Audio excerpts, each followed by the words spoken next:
Creative Magic Club.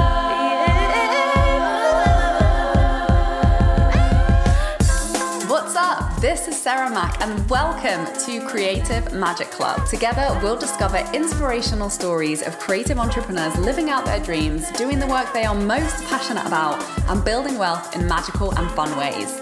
While building a six-figure income as a writer and coach, helping other women to launch their dream businesses, I've connected with so many incredible people and seen it proven again and again that you can thrive financially doing whatever it is you are passionate about. I'm here to share life-changing strategies for mindset, making money, and reaching more people with your work in a business and life filled with creativity, freedom, and fun.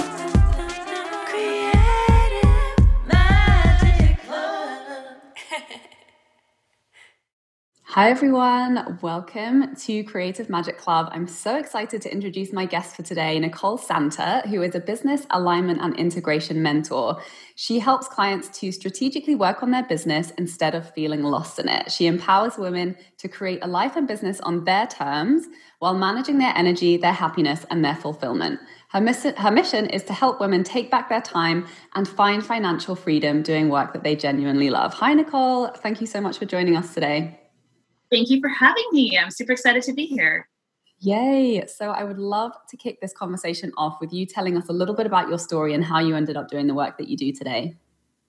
Sure. Well, I like to kind of joke that I fluked into having an online business. I wanted to, kind of take back my control of my health. And so I started working out and found this amazing direct sales company that I love being a part of. And then I got bit with the entrepreneurial bug. And from there, it just kind of like morphed and changed and grew over time. And I love the idea of freedom, doing your own thing, being able to be creative. And yeah, it's been 6 years now or so, and haven't really looked back from when I decided to do that. And you're a mum too, which is something that I want to mention because I'm always so in awe of women who are entrepreneurs and mums. Just because it's like a whole other job that's really challenging and always demanding of your time on top of having a business. So I always have so much respect for you when, we're chatting along the way. And I know that, you've got a whole house full of kids that you're looking after on top of everything. Our house full, but yes, we have 2 girls and I have my husband and I actually have a full-time job as well. That's pretty demanding. So I kind of feel like I wear all the hats. But I love it. I wouldn't have it any other way.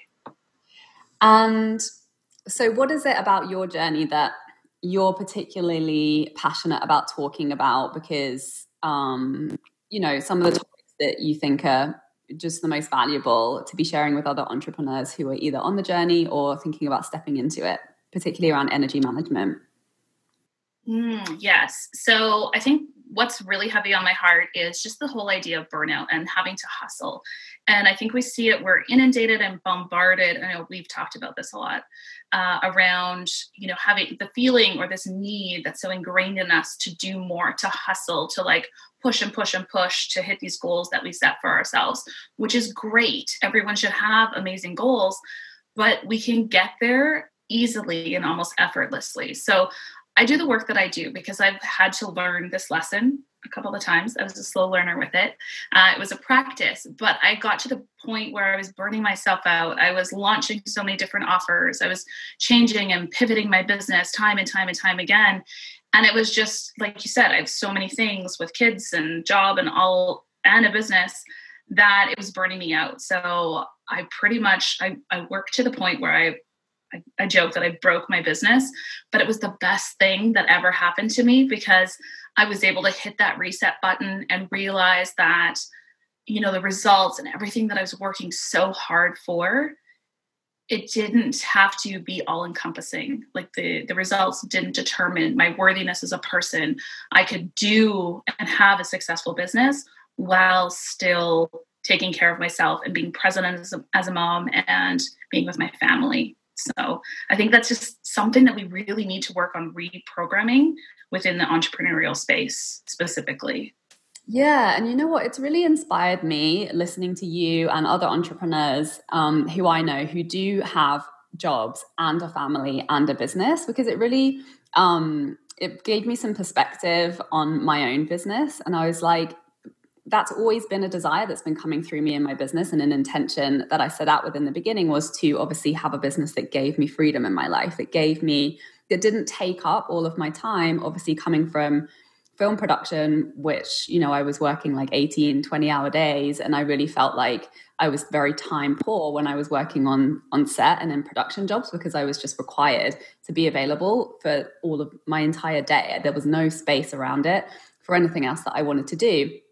So, and it makes you realize that, we do get to be multi-passionate in life. We don't have to just be a mum, just have a career, or just have a business.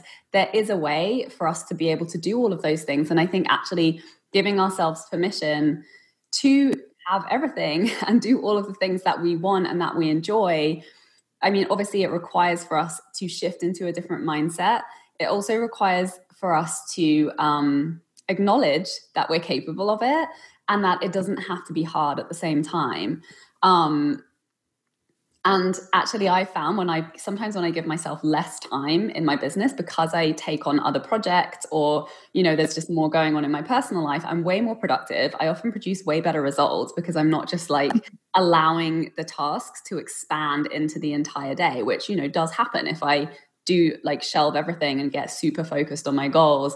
That has happened from time to time in my business, and it doesn't work because you just get really like obsessive and in your head, and you're not as creative when you show up, when you don't have that focus and you don't have that balance with the things that are really nourishing you outside of your business. So I would love you to talk a little bit about like what had to change for you to make that shift from where your business was, or your approach to the balancing act wasn't really working, to moving it to a place that felt much better? That's a great question. I would say the biggest thing was me just really getting intentional about my self-care. And it almost sounds backwards or wrong, but I had to schedule it in to my life. And when I say my life, not just my job, it was if you look at your 24 hours or 7 days in a week, I had to intentionally block in when I'm going to do a meditation class, when I'm going to do a sound healing, when I'm going to even have a date night with my husband. Like I got very intentional about what was important that I wanted as far as my values and taking care of myself. And then the rest kind of had to work around that.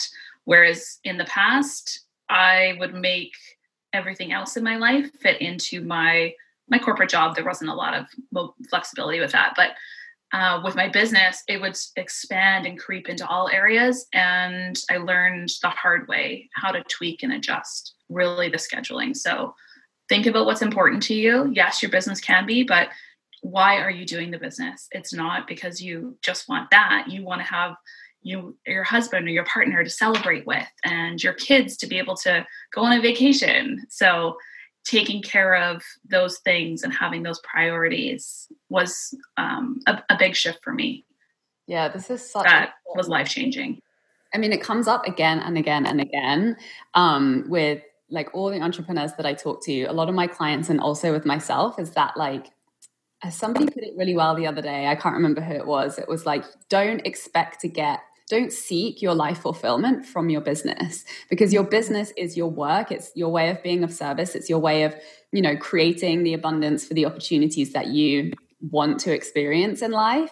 But don't, and yes, it can be really fulfilling, but don't put all of the pressure for all of your fulfillment on your business. And it's like the same thing with your partner. Like, you don't expect to get all of your life fulfillment from your lover or your partner.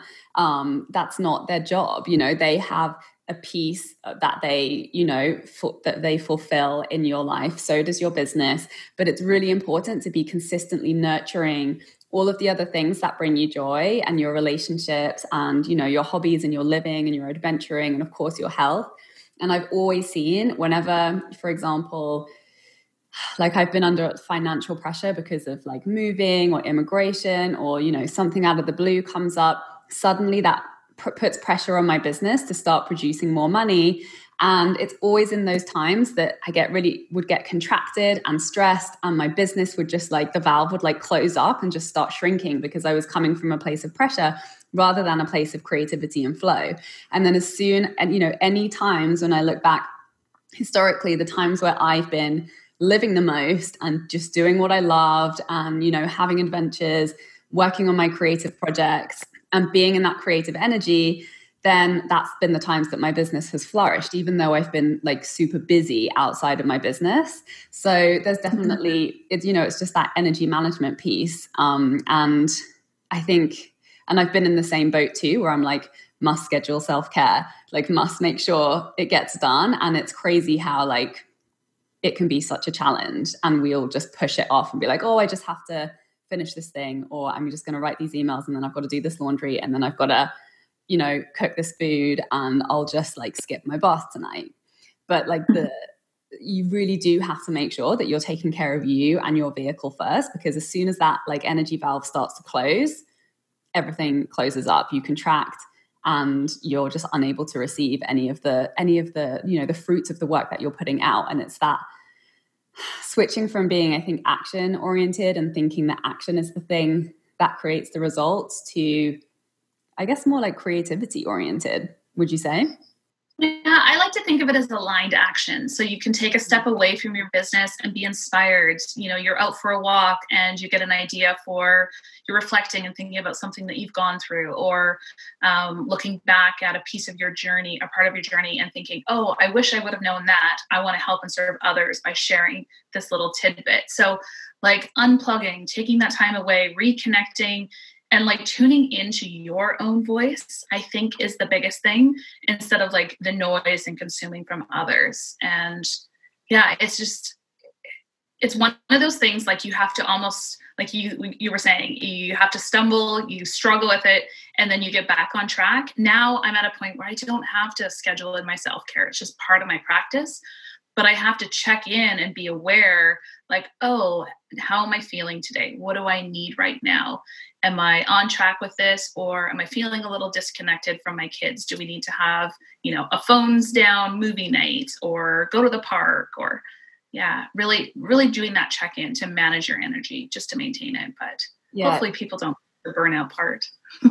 Right. And it's amazing how I think this is like the number one most important business strategy for anyone stepping into entrepreneurship, especially women who are generally conditioned to be like caring and nurturing and giving and putting everybody else before themselves.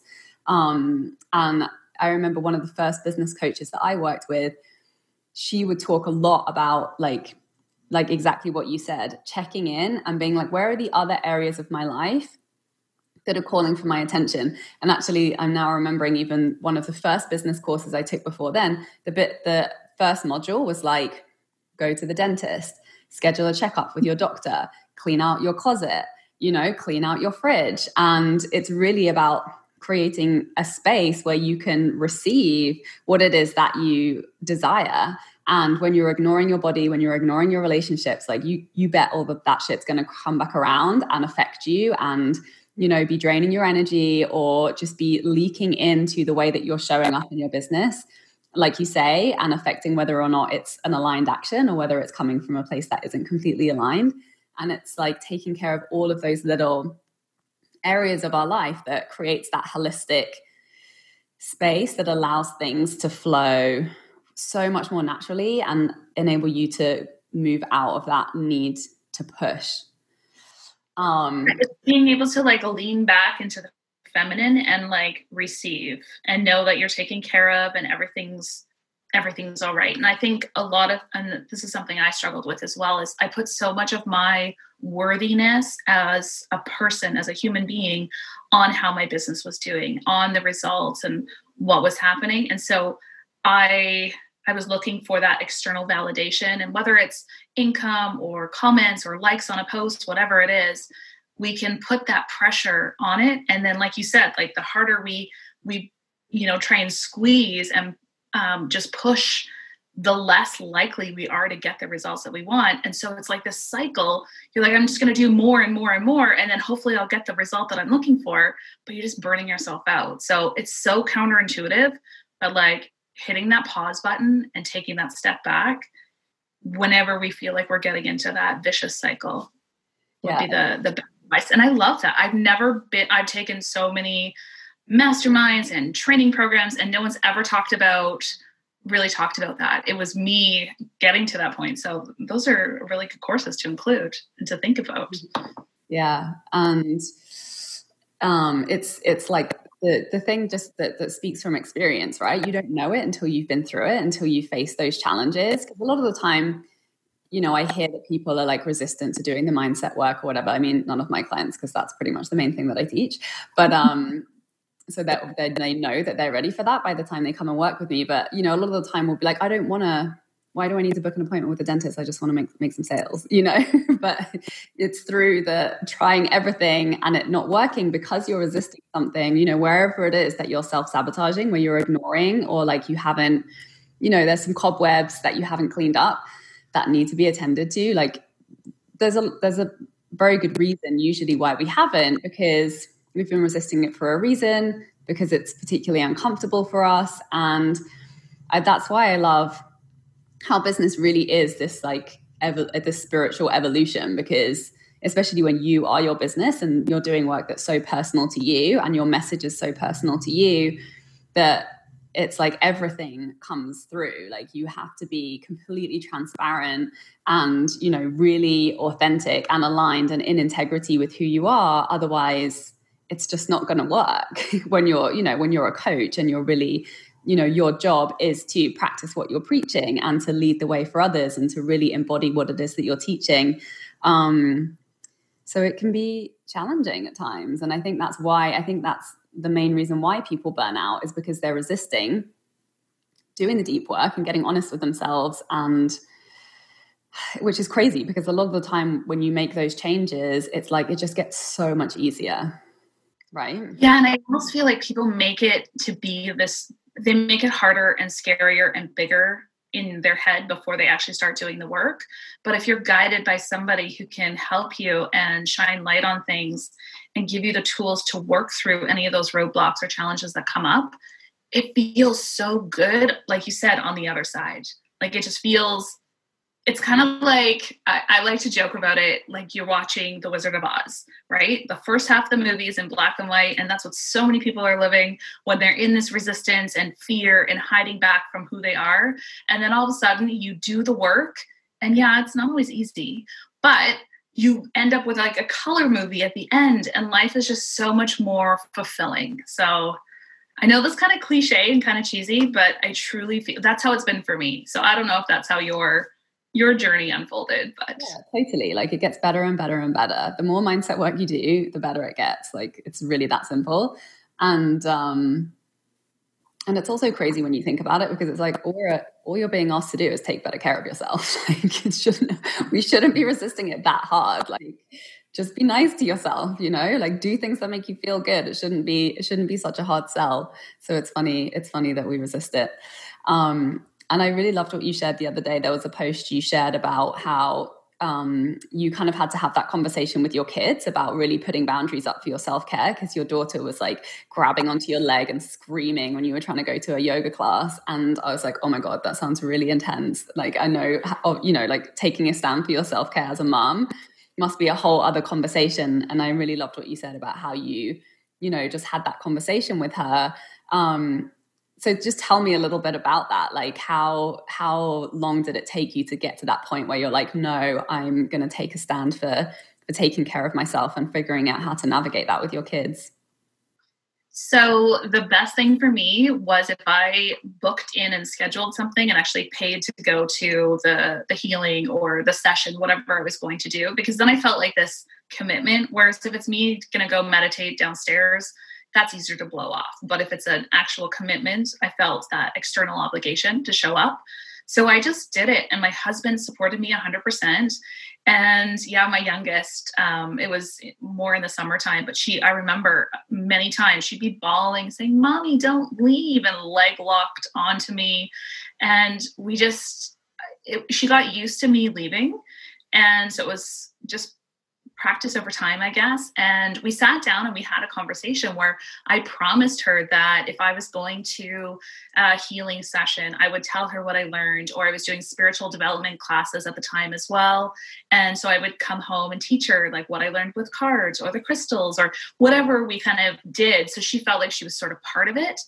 And it's just a matter of breaking that cycle so that they can be empowered because I have 2 girls, so that they can be empowered when they get older. So it's okay for them to go and take care of themselves because they saw me do it. And I think a lot of times we haven't seen our parents, our mothers or our grandmothers really do that. So we're shifting and breaking that cycle and that pattern. So yeah, now she's really good about it. So that's amazing. I love that. And I love this story also because of what you just shared about how the like paying money and making a commitment made it easier for you to do it. It's just more proof, you know, for anyone out there who is a healer or, you know, offering a type of service, boy, it makes a difference when you invest. And it does. I've been the same too. And I've really found that, you know, investing in working with people helps me to make that commitment to myself where I have been resisting or where I have struggled in the past. And it's also way more fun. And every time you do it, it comes back to you 10 million times. 100%. Yeah. Because you value it more because you've made the promise, but you've also made the financial commitment. You've almost committed to your family that you're going to be doing it. So you have that additional accountability. Every single time I invest in myself, and it's been a lot, it's always come back with the lessons and the teachings and everything that I needed from it. So yeah, it doesn't matter. It's not the amount of money necessarily, but it's the energy that you put towards that. So, and then you bring all of that home to your daughters, which is so important. Amazing. So what would you say is, you know, the message that's really on your heart that you wish you know, your people knew? I think that everybody needs, and we kind of talked about this before, but to slow down and to check in with what you want, to tune out all the noise and like the shiny object syndrome when it comes to your business. Just because you see me doing it a certain way or you doing something a certain way doesn't mean that you have to do all of the things. So get out of the comparison trap and like almost kind of put your blinders on and stay in your lane, focus on what you're doing and be aligned to that vision for the future. And it's not a cookie cutter type of approach. Play, have fun, and learn as you grow. And it might not be the direct route that you anticipate to get to where you want to go, but it's going to be exactly how you need to get there. When you look back, everything will kind of fall into place. I love it. And schedule your self-care. Yeah, that's a given. Actually, no, what I want everybody to do is get into the habit so they don't even need to think about the scheduling. But yes, if you feel like you're lacking, especially going into the holiday season, a lot of times people are going to be focusing on others. So take that time, and it doesn't have to be a lot. It could be, 2 minutes, 5 minutes of just quick, tuning in, taking some deep breaths, connecting inward with yourself. It doesn't have to be a lot. I love it. And where can anyone who's listening find you if they want to learn more about all your work? Well, the best place, my favorite place to hang out is my Facebook community, and it's the Wild Woman Collective, because we are a group of women who are doing things our way on our terms when it comes to breaking the rules. I invite everybody to join. We can put a link in the notes, and would love to have you guys there. We do trainings. Actually, I have a self-care summit that's running right now when we're recording this. And then, lots of good stuff in the works going into the new year as well. So would love to have you guys. Yeah, I love that. Wild Woman Collective is such a great name. And you've had some really good speakers in there with your summit. So definitely go check that out if you're listening. Thank you so much, Nicole. It's been such a pleasure talking to you today. Yeah, it's been a pleasure being here. Thank you so much for having me. Thank you. Thanks for watching, everyone. Bye. Bye. For more inspirational content, head over to my website withsarahmac.com and please support the show by liking, commenting, and subscribing.